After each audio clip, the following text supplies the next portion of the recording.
Tujuan khusus 1. Untuk memenuhi tugas PKN. 2. Untuk mengetahui sejarah Orde Baru. 3. Untuk mengetahui peralihan kebijakan dari masa Orde Lama ke Orde Baru. Tujuan umum 1. Untuk mengetahui latar belakang pada masa Orde Baru. 2. Untuk mengetahui apa saja kebijakan pada masa Orde Baru. Peta konsep yang kami ambil yaitu dari latar belakang, proses peralihan, pengertian Orde Baru, kebijakan. Latar belakangnya yang kami ambil G30 SPKI, demonstrasi mahasiswa, Tritura, Super Semar, dan Nawaksara. Proses peralihannya dari Orde Lama ke Orde Baru, pengertian Orde Baru, kebijakan dari awal, menengah, dan jangka panjang yang kami ambil dari ekonomi dan politik. Latar belakang Orde Baru merupakan sebuah istilah yang digunakan untuk memisahkan antara kekuasaan masa Soekarno atau Orde Lama dengan masa Soeharto atau Orde Baru. Salah satu penyebab berakhirnya masa pemerintahan Orde Lama adalah meletusnya gerakan G30 SPKI. Selain itu, ketidaktegasan pemerintahan Soekarno dalam menangani partai berlandaskan ideologi komunis tersebut melalui surat perintah 11 Maret 1966 dan kemudian dikukuhkan dalam TAP MPRS nomor 33 tahun 1967. Kekuasaan berakhirnya beralih dari tangan pemerintahan Soekarno sebagai penguasa Orde Lama ke pemerintahan Soeharto sebagai pemegang rezim Orde Baru. Ini memiliki tekad dan komitmen yang sangat kuat untuk menegakkan pemerintahan RI atas dasar Pancasila dan Undang-Undang Dasar 1945 secara murni dan konsekuens. Latar belakang meliputi 1. G30 SPKI atau Gerakan 30 September adalah pemberontakan yang dilakukan untuk menggulingkan pemerintahan Soekarno. Peristiwa ini terjadi pada satu malam pada tanggal 30 September hingga 1 Oktober 1965 yang menewaskan 7 jenderal angkatan darat dan PKI dituduh sebagai dalangnya. 2. Tritura. Tritura merupakan 3 tuntutan yang diserukan mahasiswa untuk pemerintahan Presiden Soekarno pada tahun 1965. Isi dari Tritura yaitu pembubaran PKI, perombakan kabinet, dan penurunan harga pangan. 3. Super Semar. Super Semar atau Surat Perintah 11 Maret adalah surat perintah yang ditandatangani Soekarno pada tanggal 11 Maret 1966 dan surat ini berisi tentang perintah yang menginstruksikan Soeharto untuk mengambil segala tindakan yang dianggap perlu untuk mengatasi keamanan yang buruk pada waktu itu. 4. Nawaksara. Nawaksara adalah pidato pertanggungjawaban Soekarno atas sikapnya terutama dalam menghadapi gerakan 30 September.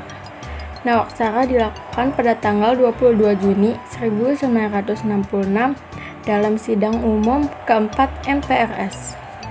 5. Demonstrasi mahasiswa. Demonstrasi atau unjuk rasa merupakan gerakan protes yang dilakukan sekumpulan orang atau mahasiswa di hadapan umum yang bertujuan menyatakan pendapat sebagai sebuah upaya menekan baik secara politik. Pengertian Orde Baru. Secara terminologi, Orde Baru berarti suatu tatanan seluruh kehidupan rakyat, bangsa, dan negara yang diletakkan kembali kepada pelaksanaan Pancasila dan Undang-Undang Dasar 1945 secara murni dan konsekuen. Kesimpulannya bahwa Orde Baru merupakan sistem pemerintahan di Indonesia yang menggantikan masa Orde Lama. Peralihan masa Orde Baru. Keadaan keamanan dalam negeri yang tidak korupsi pada masa Orde Lama, terlebih lagi karena adanya peristiwa pemberontakan G30 SPKI, hal ini menyebabkan Presiden Soekarno memberikan mandat kepada Soeharto untuk melaksanakan kegiatan pengamanan di Indonesia melalui Surat Perintah 11 Maret atau Super Semar. Kebijakan politik dalam negeri. 1. Pelaksanaan Pemilu 1971. Pemilu yang sudah diatur melalui SI MPR 1967 yang menetapkan pemilu akan dilaksanakan pada tahun 1971 ini berbeda dengan pemilu pada tahun 1955 Orde Lama. 2. Dui fungsi ABRI. Dui fungsi ABRI adalah peran ganda ABRI sebagai kekuatan pertahanan keamanan dan sebagai kekuatan sosial politik. 3. Pedoman penghayatan dan pengamalan Pancasila. P4. Pedoman Penghayatan dan Pengamalan Pancasila atau P4 atau Eka Prasatya Pancakarsa bertujuan untuk memberi pemahaman pada seluruh lapisan masyarakat mengenai Pancasila. Kebijakan ekonomi. 1. Rencana Pembangunan 5 tahun, Repelita. Pada April 1969, pemerintah menyusun Rencana Pembangunan 5 tahun, Repelita, yang bertujuan untuk meningkatkan sarana ekonomi, kegiatan ekonomi, serta kebutuhan sandang dan pangan. Repelita ini akan dievaluasi selama 5 tahun sekali.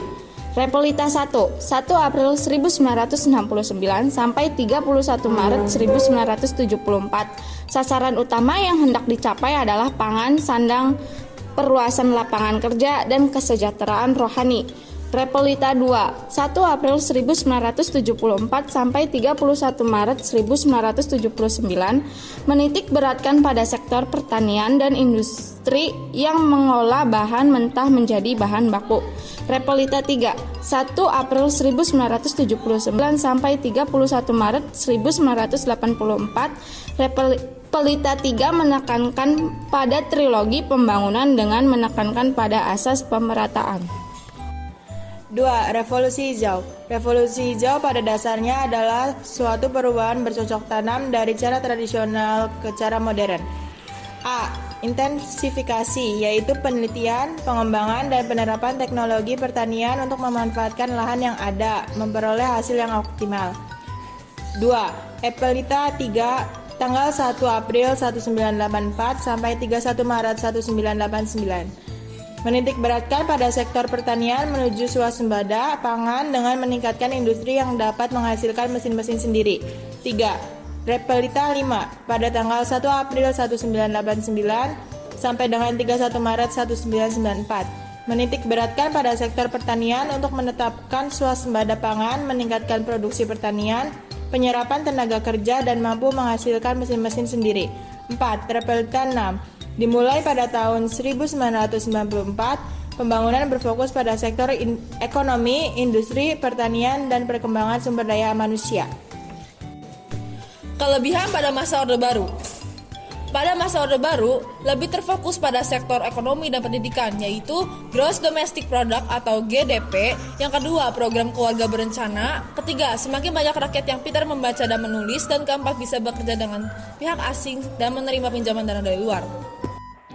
Kekurangan pada masa Orde Baru lebih condong pada politik dan sosial, yaitu 1. Meningkatnya kasus korupsi, kolusi, dan nepotisme. 2. Pembangunan yang tidak merata. 3. Hak asasi manusia. Dan 4. Terdapat kesenjangan sosial bagi si kaya dan si miskin. Kesimpulan dari Orde Baru ialah bahwa terjadinya Orde Baru karena terusulnya G30 SPKI dan ketidaktegasan pemerintahan Soekarno dalam keamanan dan partai ideologi komunis yang menyebabkan perpindahan kekuasaan Orde Lama ke Orde Baru.